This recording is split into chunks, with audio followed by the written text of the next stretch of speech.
for joining us today for an introduction to positive psychology and the Weaving Wellbeing program with Fiona Forman.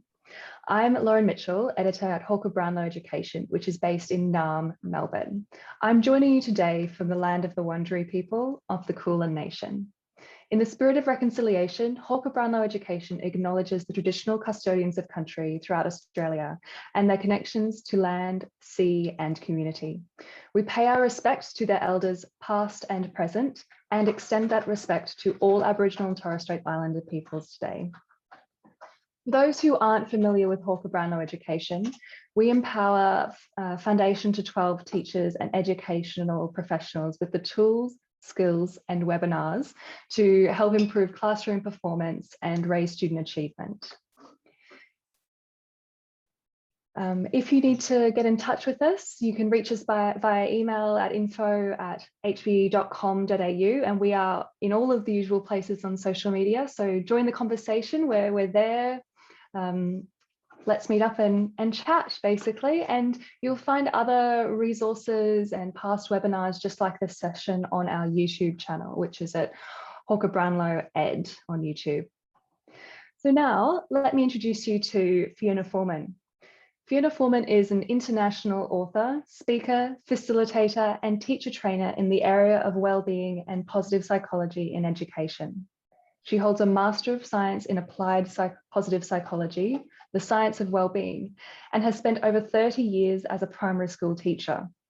She is the co-author of Weaving Wellbeing and the author of Wired for Wellbeing and Welcome to Wellbeing, the latter of which will be available from HBE very soon. Fiona is also the mother of 2 young adults, and this has deepened her awareness of the need to equip our young people with the skills that they need to flourish and thrive in life. Fiona, welcome and thank you for joining us today. I will hand over to you now. Thank you so much, Lauren. I'm absolutely thrilled to be with you. I'm going to say this morning because it is morning in my time.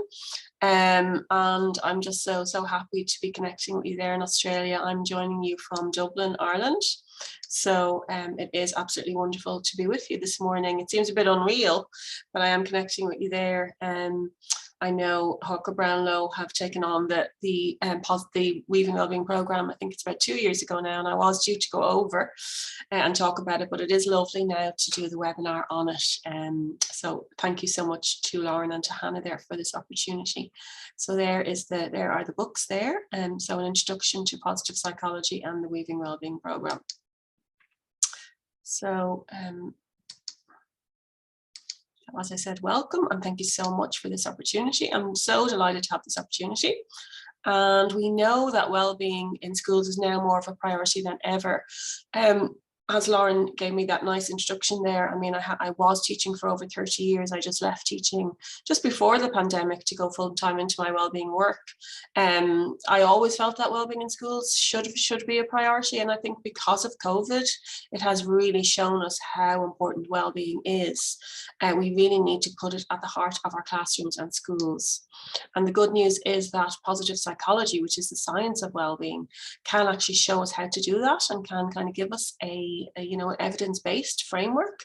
And the Weaving Wellbeing program can also help with this because, I know as teachers, we are very, very busy. We have a lot to do. We're very overloaded. So part of my rationale in writing the resource was to help busy teachers to actually, place well-being at the heart of their classroom and school life. My opening quotes: it's easier to build strong children than to repair broken adults. I really love that quote because I suppose, again, for me as a teacher, also a parent as well, we'd have an amazing opportunity. It's probably one of the reasons why you went into teaching, to get in there early, to make a huge difference in children's lives. We have a fantastic opportunity, and the earlier we start, the better. And it's one of the most rewarding parts of our job when we see the difference we're making to children and helping them to reach their potential across all dimensions of their lives, including their well-being. My other opening quote is, self-care is not selfish, you cannot pour from an empty cup. And I suppose the idea there is that when we're talking about well-being in schools and putting it in school life, that your own well-being as a teacher is extremely important too. So very, very important to focus on that as well. It's well acknowledged that teachers are the most important in-school factor, contributing to student success, satisfaction and achievement, and that teacher wellbeing is deeply connected to the quality of their work. Teacher wellbeing is therefore of critical importance to the future of education. And I know, of course, in this webinar, I'll be talking about pupil wellbeing, but it's not possible to actually talk about student wellbeing without mentioning teacher wellbeing. They are two sides of the same coin. So really, really important to, I suppose, particularly at times of difficulty, to be aware of your own well-being, to be aware of what works for you. And, positive psychology is a universal field. So anything that's in the program or anything that I talk about is not just applicable to the students, it is applicable to yourselves too. So in the session, I want to do a personal introduction. I know Lauren has already started that process, and a background to how and why I developed the programme. Wellbeing in schools, what is it? Why is it so important? And then how, I suppose, because I think we do need to know the what and the why briefly before we go to the how. And the great news about the how is that we don't need to reinvent the wheel. The field of positive psychology is there as the science of wellbeing and resilience. Such an important word also.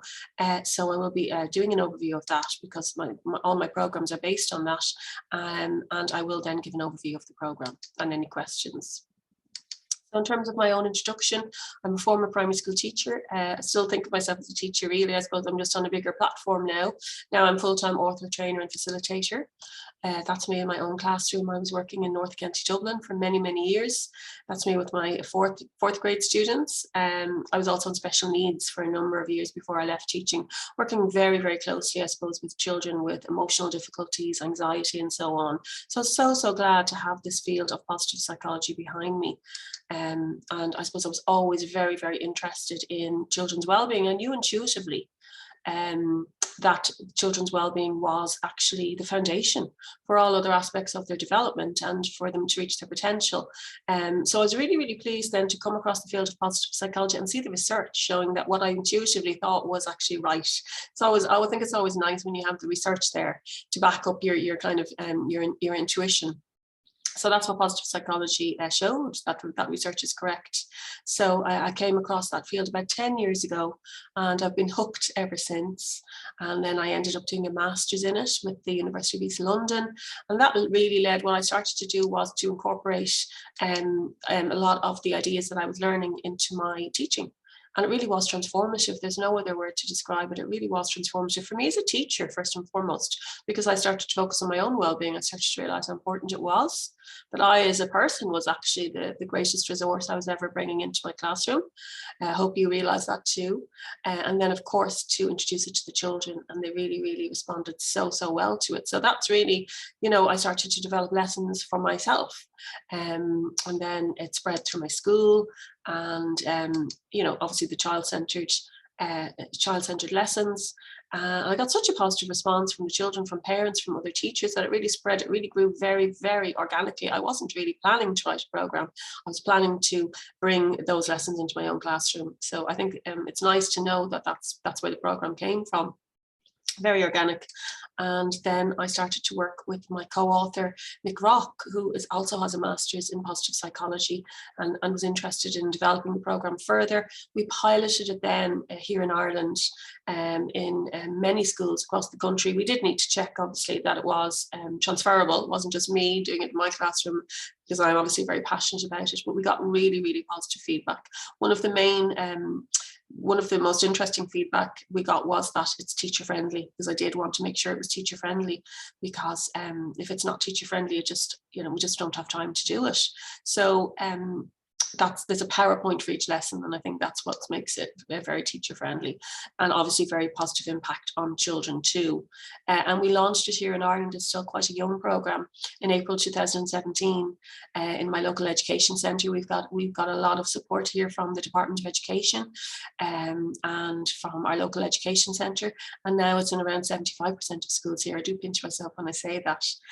So I was delighted then when Hawker Brownlow decided to license it for use in Australia. And it has also been recently launched just last year in the UK by Kirsten Publishing. So really, really happy. I still pinch myself when I see the different variations of it. There's the Hawker Brownlow one, and there's the Pearson one. And it has been translated into Irish here too. Fiona Forman is the Gaeilge version of it. We do have 7 studies now, which I will share at the end, 7 independent studies showing very positive impact too. When we're talking about well-being, what are we talking about? You're probably aware of this very well-known definition of well-being from the World Health Organization. Well-being is present when a person realizes their potential, is resilient in dealing with the normal stresses of their life, takes care of their physical well-being, and has a sense of purpose and belonging to the wider community. It is a fluid way of being and needs nurturing through life. So it's really important to pin down well-being. Some people think it's a bit abstract, and sometimes people think it's a bit fluffy. Those words are often used to me, but really it's not. It's a science, and as I said, it's the foundation for everything, for all the good stuff, as you'll see.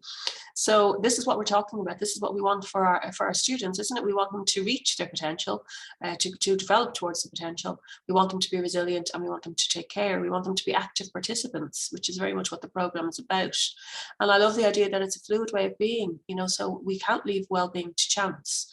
We have to nurture it, and we have to teach our students how to nurture their own well-being and become experts. They are the experts already on their own well-being, and it's about developing that process and bringing that awareness from a very early age.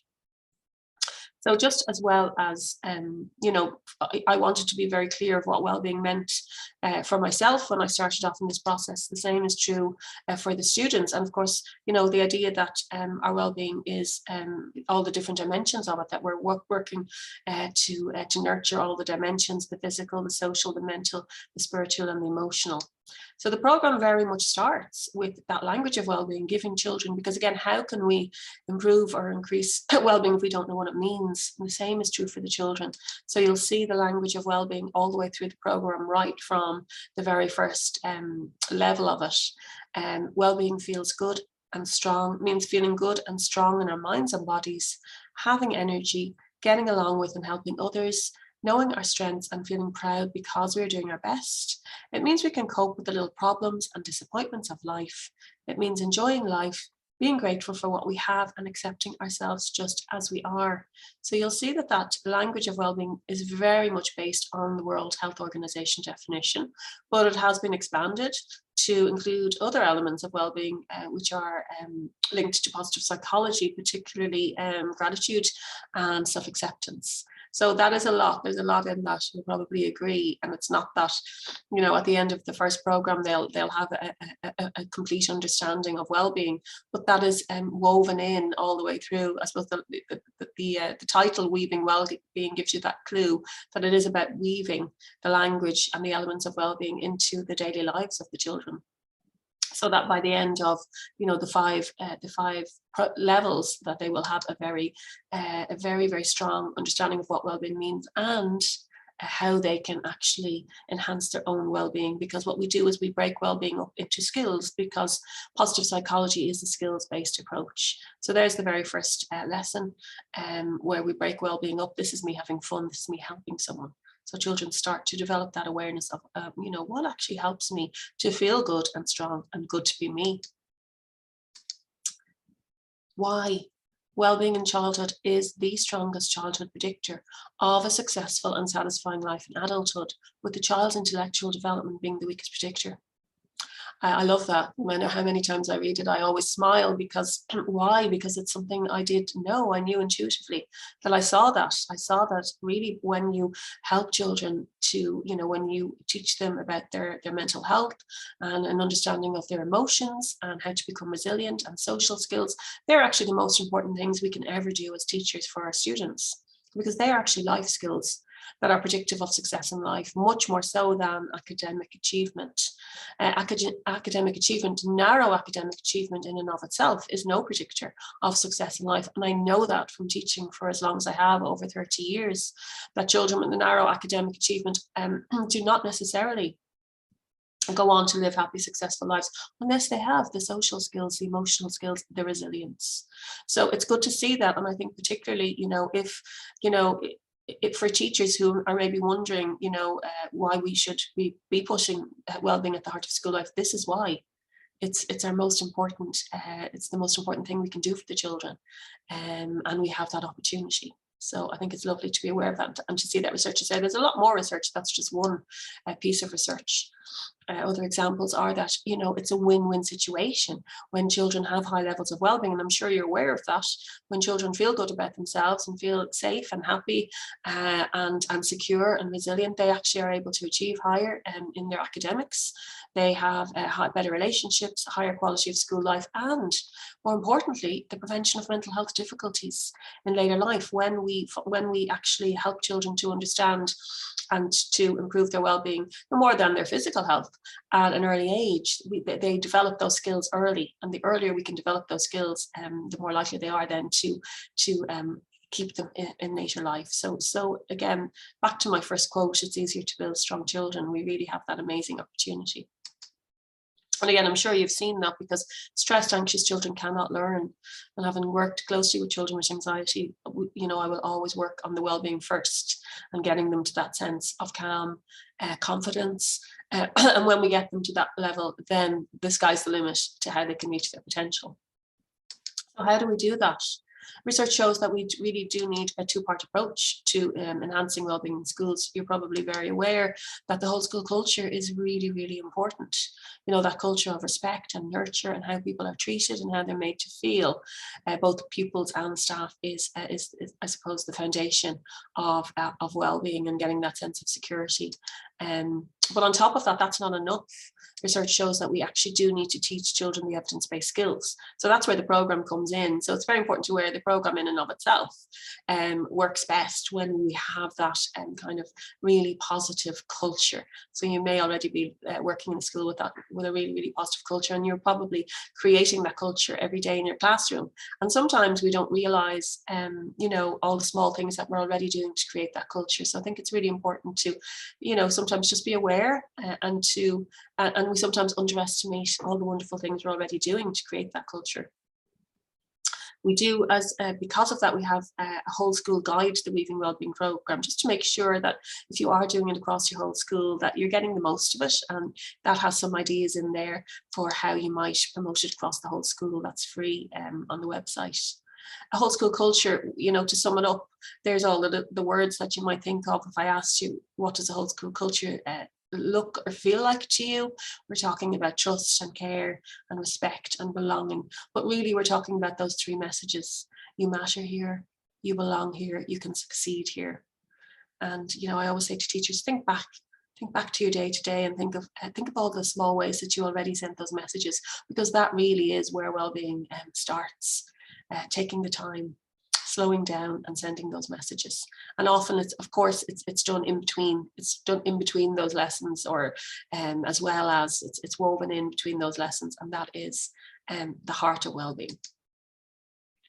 So in terms of the whole school approach, and we have the whole school program, and before the program begins, there are some ideas there in that little booklet as to how you might develop it right across, you know, just to get the momentum going. We have a Weaving Wellbeing parent information letter, which you might want to send out, launch the program and announcement to the whole school, set up a wellbeing display board, because again, what we want to do is make sure that wellbeing, if we're going to promote it, that it's visible and it's valued.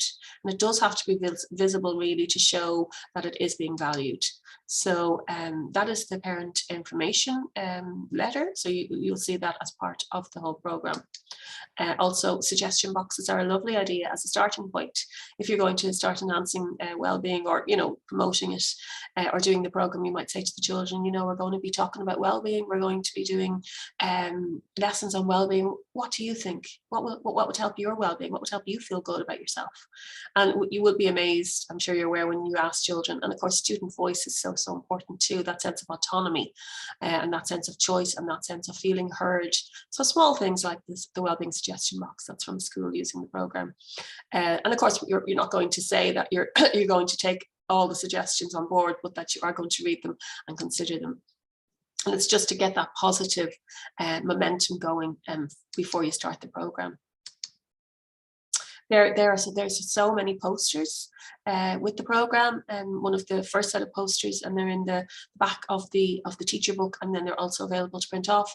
So one of the first set of posters is all about the language of wellbeing. It's in all the levels, so to repeat it all the way through. So to display them, to make the most out of them. And I love that poster from Harker Brownlow, a lovely set of posters too, breaking down that language. And again, wellbeing means feeling good in my body and mind, knowing and using my strengths, coping with the normal ups and downs in life, and so on, that language that I was talking about. So if you are going to start off the program, just make the most of those posters and get those visuals going.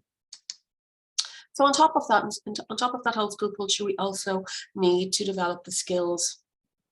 And that's why it's so exciting, because the field of positive psychology is already there, and it's an evidence-based field, and it is a science, which I love, because, sometimes when we talk about well-being, sometimes things are mentioned that aren't evidence-based, but positive psychology is, every single aspect of it is evidence-based.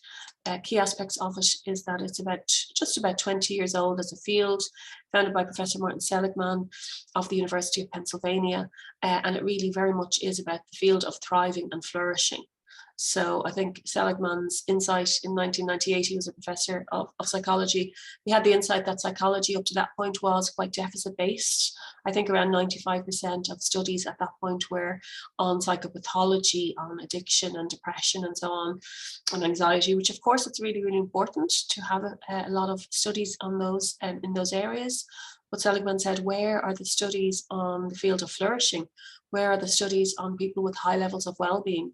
Figuring out where are the studies on people with high levels of resilience? Let's look at them, and let's figure out what they are doing, and then applying it to our own lives. So a really fabulous field. And of course, as soon as I read about it and became aware of it, I was like, I need to know about that, and I need to bring it into my classroom, and I need the children to know about it.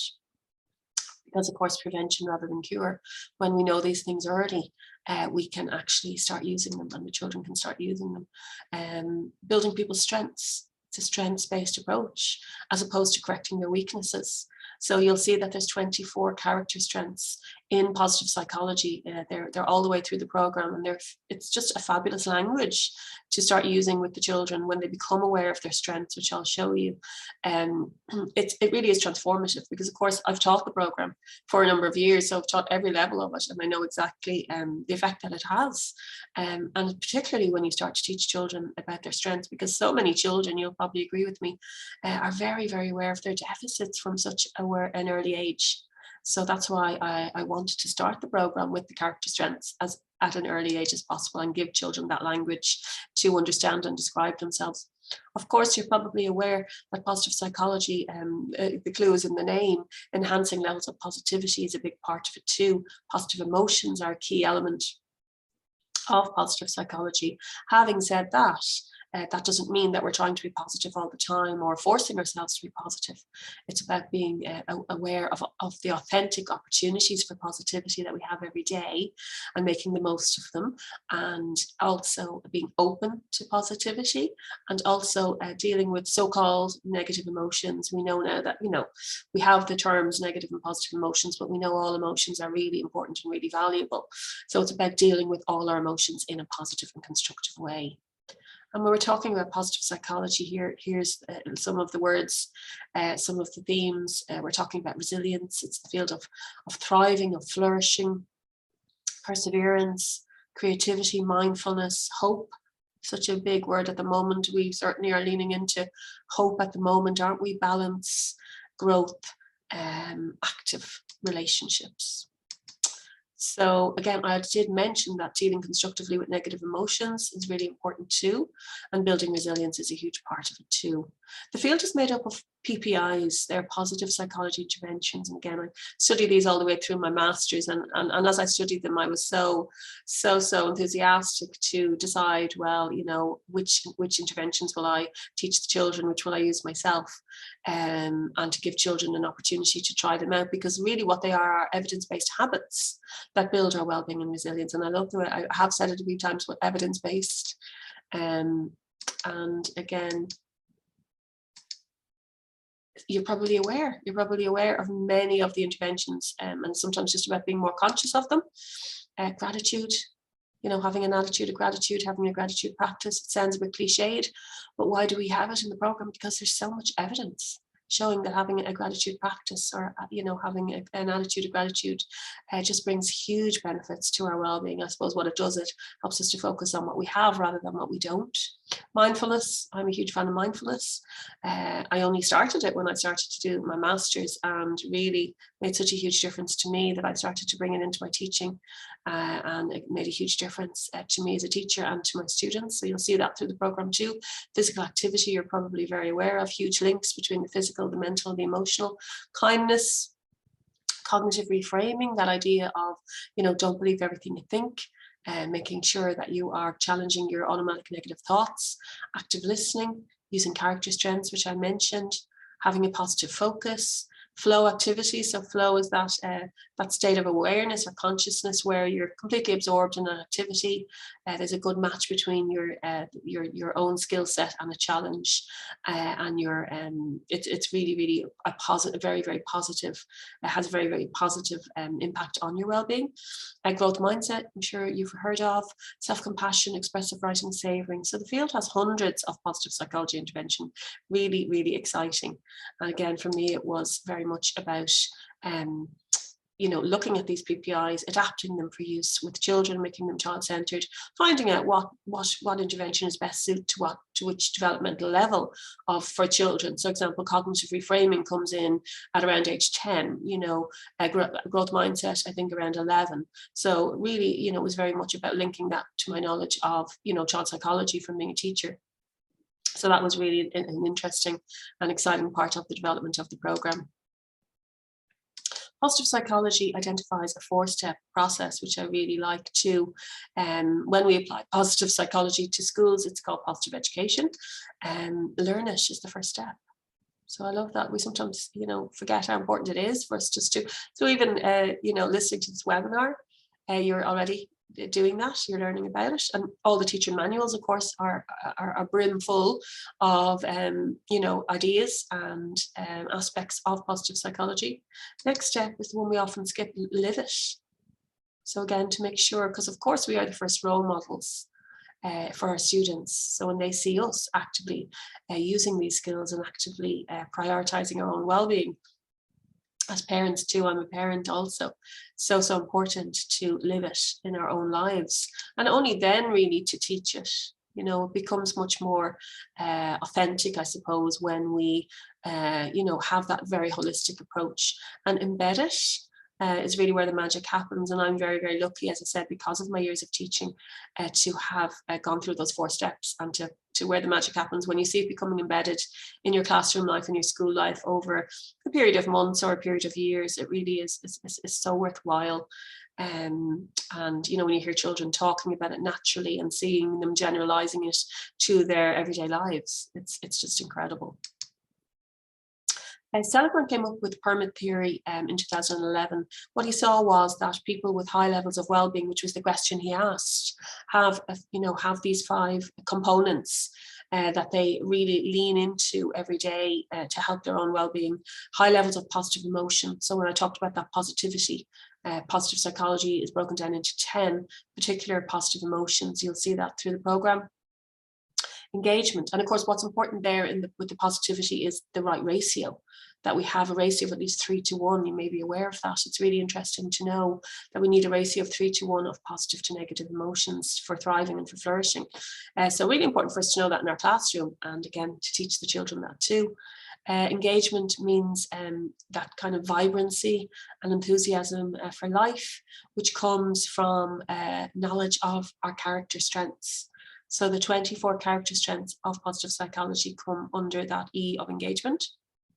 Relationships, you're probably aware, relationships, and what Seligman saw was the presence of positive relationships is the #1 factor that people with high levels of well-being have in common. So again, how do we break relationships down? How do we teach children about the importance of relationships, and of course teach them the relationship skills? So you'll see that through the program. Having a sense of meaning, so important. So you can see what a kind of holistic view of well-being this is. It's not just about being happy or feeling good all the time. It's nice to feel happy and good as much as we can, but we also need to have a sense of meaning. We also need to be using our character strengths. We also need to have positive relationships. And of course, for us as teachers, that sense of meaning is actually pivotal and crucial for our own well-being, and it's really why we do go into the role. So just to remember that for yourself. Sometimes I found in the last few years of teaching, it became busier and busier. I'm sure you're in the same situation there, more and more paperwork and so on, and sometimes you lose sense of that sense of meaning, sense of your why. Really important to tap into that yourself as a teacher. And then also for the children, it's very much about making a difference. So, we look after our own well-being. Why? So that we can actually help others and, make a difference in our communities and in the world. So it really is not just looking inwards, but looking outwards too. And accomplishment, really important, that idea that we are growing, that we are reaching towards our potential. And that idea of intrinsic goals and reaching towards our intrinsic goals. So again, when I became aware of it, I became very excited. The first thing I did was start to incorporate all of those elements in my own life on a daily basis, which I still do. It's not that you reach a point where you stop, you can stop doing the work. There is work attached to well-being, and then of course to bring it into my classroom too. All of these components contribute to our well-being. So the programs are very much based on PERMA. If you want to read more about PERMA, Flourish by Martin Seligman is the first one I read, where he outlines the program. He outlines the theory. There are the strengths of positive psychology. So you'll see straight away what wonderful language that is. You may be aware of them already, but I just found them just so transformative. I remember putting up posters of them. One of the first things I did was put up posters of them around the room. The children were interested. They wanted to know why I was putting up these posters, and they really weren't aware. They didn't have that language. So, things like humor is a character strength. So showing that we value this, and you'll see love of learning is there. It's not about being academically gifted. It's about having a love of learning. Zest, optimism, bravery is such a big one for children, particularly children with special needs. They need a lot of bravery and perseverance. So to be aware that these are really, really important, and that children, when they identify their top 5, and of course that is something that adults can do, and you can do that yourself. There's a link there. Have a look at that website. What I did when I was adapting that for use in the classroom, I adapted that as the character strengths are like our inner treasure. So there's a treasure coin, and again, I do love looking at the treasure coins to go with each character strength with a little image. So again, the lovely visuals are there to just help children to understand and to have that sense of the meaning of the different character strengths. And again, when they first learn about the character strengths in the character strength program, they don't have to understand the meaning of all 24 strengths. Some of them, the language is difficult there for some of them, but it's just by the end of that program that they can identify their top 5. And then those strengths are repeated all the way through the program. So what is the Weaving Wellbeing program? It is a positive psychology program underpinned by concepts from positive psychology. So it's multi-year, year 1 to 5, 10 lessons per year level. I would say do them in one block. Don't spread them out throughout the year because you want to get that momentum going.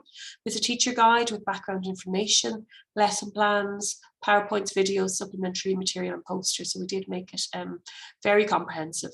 And of course, we did want to make sure that PERMA was there all across it, to make sure that it was over that period of time that children had that opportunity to experience as many PPIs as possible. And find out which ones best suit them. Not every intervention is going to suit every child, but by the end of the 5 years, they should have a nice little personal toolbox of PPIs. There are digital resources too. I'll show you the link for that. There's a pupil book and there's a parent guide, which is a really important part of the program, because what we found in the pilots was that parents really, really enjoyed doing the program with the children. They wanted to know a little bit more. They wanted to engage with their children during the program, because of course what most parents want for their children is to feel happy, to feel resilient, to have high levels of well-being.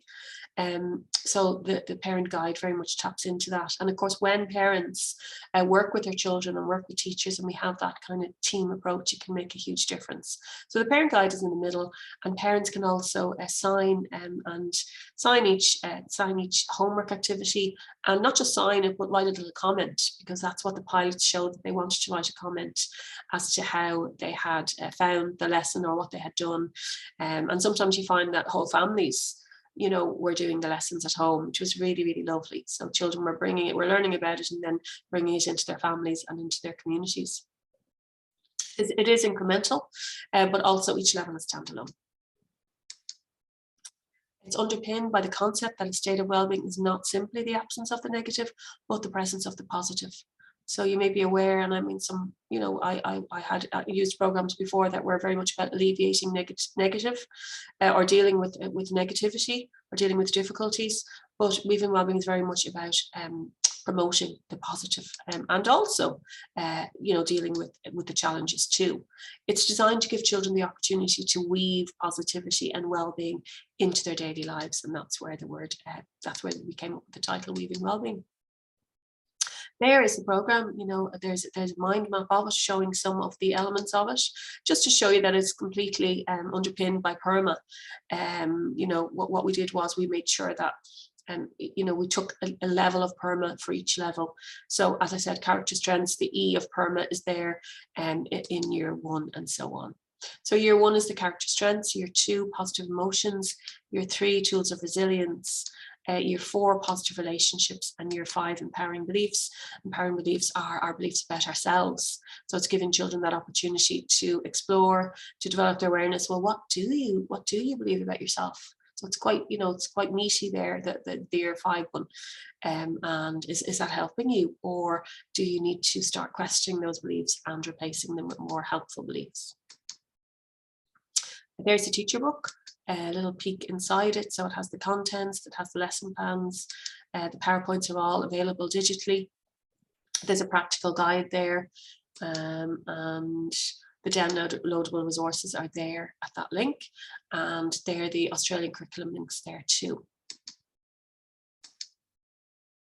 So there again, just having a little look. Why do we need resilience is the very first lesson in the year 3. So again, understanding resilience, then the PowerPoint slides, there's an images of them there so that you can have a look at them, and lots of cross-curricular links, you know, so that idea of embedding, that it's not just a lesson that you do once a week. I'm sure you're aware of that this is just a springboard for introducing these concepts and getting this conversation going, and then that there's lots of other supplementary things that you can do and integrate it right across the curriculum. There is the reinforcement. So you'll see again that there are lots of core concepts reinforced at all levels. And also the back of each child's book has the previous levels. So as the children progress through the program, you know, the first thing you might want to do if you're teaching the positive emotions is to, you know, to look at the character strengths and have that discussion with children. So we just don't want them to lose the learning. So we're doing everything that we can. There's also flashback boxes all the way through the program. So where it's linked to a previous lesson, children might be reminded, oh, do you remember doing your rainbow moments? Or do you remember learning about how to question your thoughts, and so on? So a lot of linkage all the way through the program, just to get that depth of learning. So there's year 1, the character strengths. I already mentioned those, the treasure coins.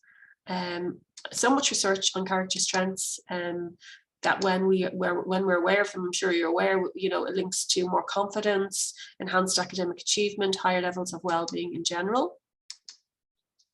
And the last lesson I think I did mention to you is a really lovely lesson where children at home with their parents, having learned about all 24 strengths over the period of the program, and also they're also introduced to the concept of well-being in that very first program, that they identify their top 5 and they draw them on their character strength character strength coins. So this little girl identifying herself as having zest, humility, creativity, teamwork, and optimism. So I think it's lovely to see children having that self-awareness. So again, you mightn't think a child of age 7 or 8 would be engaging with, you know, the idea of humility and teamwork and optimism, but by giving them that language, they can then make that decision themselves. Yes, they are my strengths.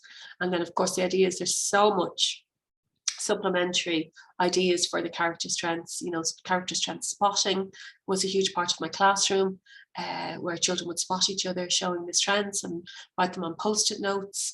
Character strength self-portraits. So really that language became very much embedded into the day-to-day life of the children. Year 2 is positive emotions. I did mention that there are 10 positive emotions associated with positive psychology. Positive emotions such as gratitude and love and pride and joy and interest and inspiration. So really the positive emotion program, the theme of it is that we get ingredients and we can make our own positive emotion potion to help our own levels of positivity. So each week they're introduced to a new ingredient. So we have Rainbow Moments, which is a positive psychology intervention called 3 Good Things, where we write down 3 small positive events of the last 24 hours. That is an evidence-based PPI. So I adapted that as Rainbow Moments, one of my favorite lessons, I think, in the whole program. And then at the end of it, they talk about which ingredient they like best and so on. And the idea is that, you know, every single day we use those positive emotion ingredients. The presence of frequent positive emotions is likely to be a stronger predictor of overall well-being and resilience in young people than the experience of stressors. Again, you know, sometimes you come across research like that shows you, you know, again, I've seen that in action. I saw that when I started to bring positive emotions into my own teaching and to teach children about it, I saw the effect that it had. And then when you see research like that backs it up. Isn't that incredible? Because of course, as teachers, there's so much we can't control. And I think over my own 30 years of teaching, I really saw every possible challenge or stress children going through, every possible one that you could imagine, which is one of the hardest things about being a teacher, that you can't fix everything for your students. And it's very hard, you know, the emotional labor attached to that is very difficult. But when we're aware that really it's the amount of positivity that's important for children to buffer them, that if they don't have enough positivity going through the tough times, that's actually the predictive factor. And why is that so important? Because we as teachers can actually have control over that. We can actually, again, not just do the positive emotion program, but through our daily teaching, you know, make sure that we are leaning into the power of gratitude and humor and, you know, tranquility and joy and pride and so on. And that by giving children those experiences, we can help to buffer them. So really, really powerful and yet quite simple. The little things, the little moments, they aren't little. And there's an example of Rainbow Moments from one of the children. I saw a rainbow on the way to school. I was chatting to Ella Marie. Ella Marie gave me a piggyback. I used red pen. I love them because, again, the simplicity of them. So we do what we say to the children is, you know, our minds are already very, very good at noticing the negatives. We need to train our minds to notice the small positives every day. So I always started every single day as a teacher with Rainbow Moments. The children had little notebooks, they wrote them down, they drew them, and then we shared them. And it gave such a positive start to the day, and already got that ratio of 3 to 1 up and running. So again, how simple it is, it's just about being aware of it and teaching children that. Year 3, as I mentioned, tools of resilience, another meaty element of the program, taking 6 particular resilience skills and making them child friendly. I won't go through them all. I had a year 3 for 3 years running before I went into special needs. So to say I taught that at a very deep level, and each year I was absolutely blown away by how the children engaged with it and how much they needed it, how much they needed to learn even what resilience means and how they can, because what it does is it gives them that sense of agency, that sense of empowerment, that yes, there will be problems, but you know what, I can use my jigsaw perspective, I can use my lucky dip of distraction, a very simple one. The idea that when we have difficulties or challenges that we can't solve, that we actually should distract ourselves in a healthy way by maybe physical exercise or creativity. And of course, in COVID, that's the one I think we all are tending to lean on a lot. But isn't it nice to know that that's an evidence-based skill? Mindfulness is in there as well. They're reminded of their character strengths again there, and cognitive reframing is there too. just to show you the jigsaw perspective. So again, I wanted to, you know, a lot of the programs about, well, how do I teach? How do I bring the element of perspective into my classroom? So the idea of seeing the big picture, that's what perspective is, isn't it, really? So, and children really connected to that. So the idea that, you know, when you have a small problem or worry, this is for small problems or worries, that don't forget that that's only one part of your life, and that you still have all those other positives of your life. So I would have had a classroom jigsaw perspective too, up so that the children, and often they would come in, you know, dealing with a small problem, and they would say, I'm just going to go down and look at the jigsaw perspective. I just need to remind myself of all the positives that are still there. So imagine giving children the opportunity to engage with that skill at an early stage. Year 4, positive relationships. We talked about how important positive relationships are.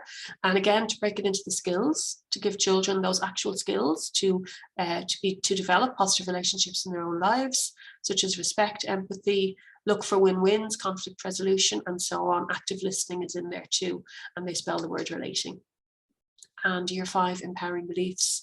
The idea that our beliefs are like batteries, because they're invisible and yet they give us energy. So we need to be aware of what they are, and we need to make sure that we have really strong, positive, healthy beliefs about ourselves.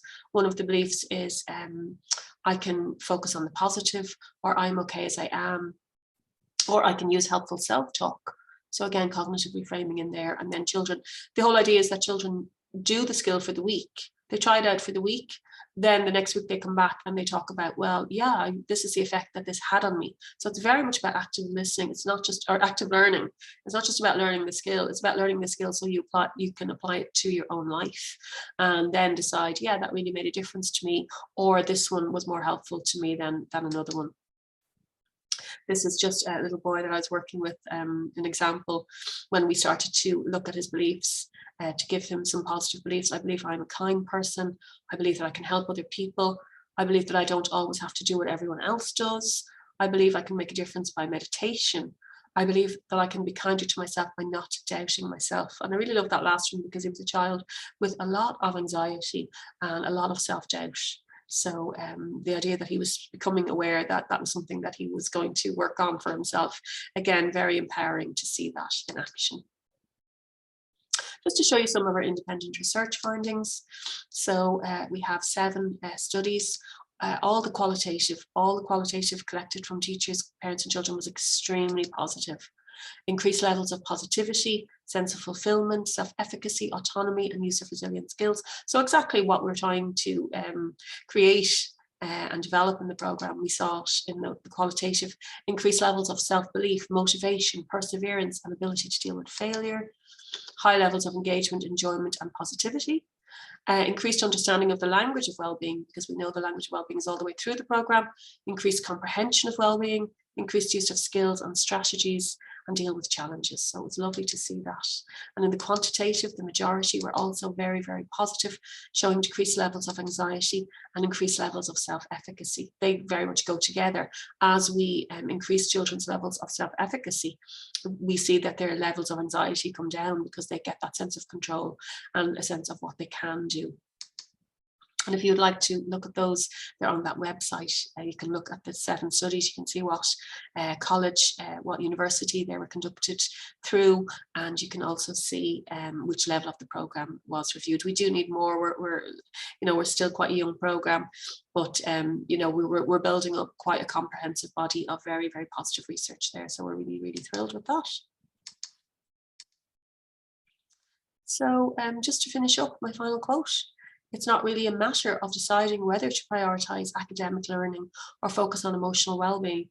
The choice is an illusion. Without well-being, there is no learning. And I suppose, I know that myself, and I'm sure you're probably aware of that too as a teacher. But I think when you see the research, I think what we need permission to focus on well-being. We need to give ourselves that permission. The curriculum it's very busy, but to realize that, when we take the time to teach this, it really can make such a huge difference to help children to reach their potential across so many different levels. So best of luck if you do decide to do the program. I hope you enjoy it yourself too as a teacher. And I think there are all of my contact details on Twitter, Facebook, and Instagram. And I think there are some questions now that Lauren is going to chat to me about. So thanks so much, Lauren. Yes. Thank you so much, Fiona. I really appreciate you taking the time to go through all of those little bits inside the program. I think it's really clarified a lot about it for me, at least, and I'm sure that participants will feel very similarly. I do have a couple of questions to ask you. We received a few from teachers ahead of this webinar, so I'll just go through those now. Perfect. What do you find is the most challenging part of introducing a wellbeing program to students? And can you give any tips to make the process as smooth as possible? We're really talking about students, teachers, and administrators, so making that experience good. Yeah, I suppose what you really need to do there is just, again, I think that's why the research is really important to, number one, to be aware that wellbeing really is at the core of our work as teachers. So we're already doing it. So not to see it as an add-on, not to see, oh, here's, you know, as sometimes I teach teachers, this is not a big thing that we need to start doing now. We're already doing it. So to be aware, look, and that's why I always start by saying that the whole school approach, the positive relationships, to be aware of what we're already doing. I think it's very important for teachers to be aware of that, of the links between well-being and academic success. So to just become aware of all the things that you're already doing. And then I suppose really when we're talking about a program, we're just talking about putting it on a more formal level. We're just going to make sure that, yeah, these things are not going to be left to chance.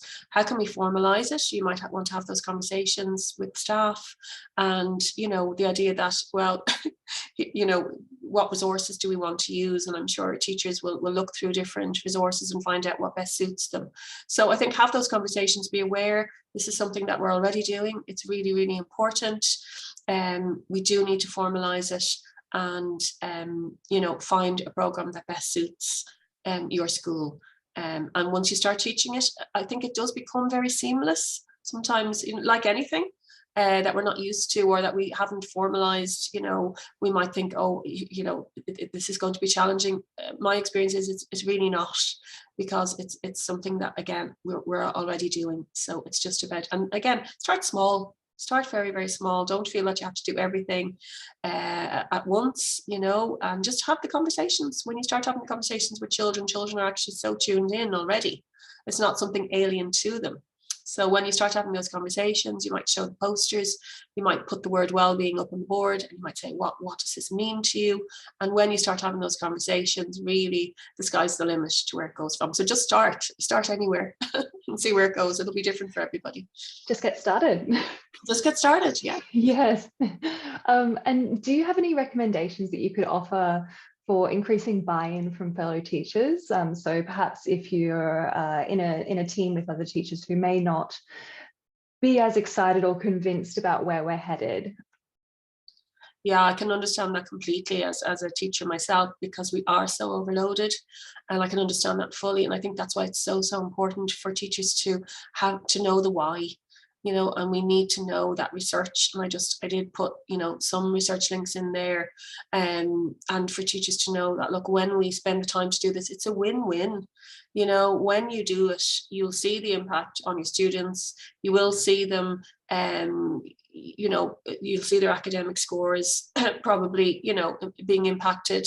So again, just to make them very, very aware of the research. You know, the research is at the front of all of the teacher books, you know, or even, you know, to aware, you know, of this webinar and so on, and to know the why, you know, the why, and also for them to realize this, you know, it doesn't have to be something hard, it doesn't have to be something difficult. We do want to make it seamless, and that, of course, that teacher wellbeing is part of it.